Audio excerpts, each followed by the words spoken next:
ప్రియులారా, మన ప్రభు అయిన యేసు క్రీస్తు నామంలో మీకు శుభోదయం. ఆయనను గూర్చి అనుదిన ఆత్మీయ ఆహారం, ఏప్రిల్ 17 గురువారం. నేటి మన ధ్యాన లేఖనం యోహాను సువార్త 7వ అధ్యాయం 43వ వచనం. కాబట్టి ఆయనను గూర్చి జన సమూహములో భేదము పుట్టెను. వ్యాఖ్యాన అంశం: ఏ గుంపులో ఉంటావు? వ్యాఖ్యాన అంశం: ఏ గుంపులో ఉంటావు? వ్యాఖ్యానం: క్రీస్తును బట్టి భేదం ఉండాలి, తప్పదు. యోహాను సువార్తలో ముమ్మారు ఈ భేదం సంగతి చెప్పబడింది. మొదటిగా 7వ అధ్యాయం 43వ వచనంలో, రెండవదిగా 9వ అధ్యాయం 16వ వచనంలో, మూడవదిగా 10వ అధ్యాయం 19వ వచనంలో. చూడండి.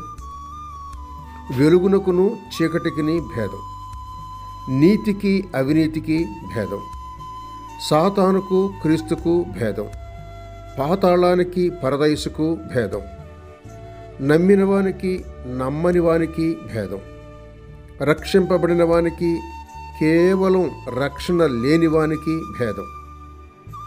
రాబో కాలంలో కూడా ఈ భేదం కనిపిస్తుంది. క్రీస్తునందుండి మృతులైన వారు లేస్తారు, కానీ కడమ మృతులు లేపబడక 1000 సంవత్సరాల దాకా అలాగే ఉండాలి. ఇది గొప్ప భేదం కాదా? తెస్సలోనికయులకు రాసిన మొదటి పత్రిక 4వ అధ్యాయం 16వ వచనాన్ని ప్రకటన గ్రంథం 20వ అధ్యాయం 5వ వచనంతో సరిపోల్చండి. మీరు ఏ గుంపులో ఉంటారు?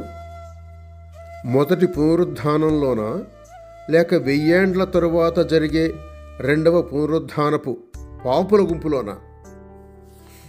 మత్తయి సువార్త 25వ అధ్యాయంలో గొప్ప భేదం కనిపిస్తుంది. కుడి తట్టుకు వెళ్ళువారు ఉన్నారు, ఎడమ పక్కకు వెళ్ళి అగ్నిలో ప్రవేశించువారు ఉన్నారు. చెత్తగా గాలి కొట్టుకొని పోయే వారిది ఒక సమూహం, గోధుమలతో సమానంగా ఉండి తండ్రి కొట్టులో చేర్చబడే వారి సభ మరొకటి. మంచి చేపలది ఒక రాశి, చెడ్డ చేపలది మరో రాశి. కాబట్టి భేదము లేనిది పని జరగదు. భేదానికి సిద్ధపడి ఉన్నారా, లేక సమాధానం అని తప్పుగా పలుకుతున్నారా? జాగ్రత్త. ఇర్మియా గ్రంథం 6వ అధ్యాయం 18వ వచనం, 8వ అధ్యాయం 11వ వచనం చదివి ధ్యానించండి.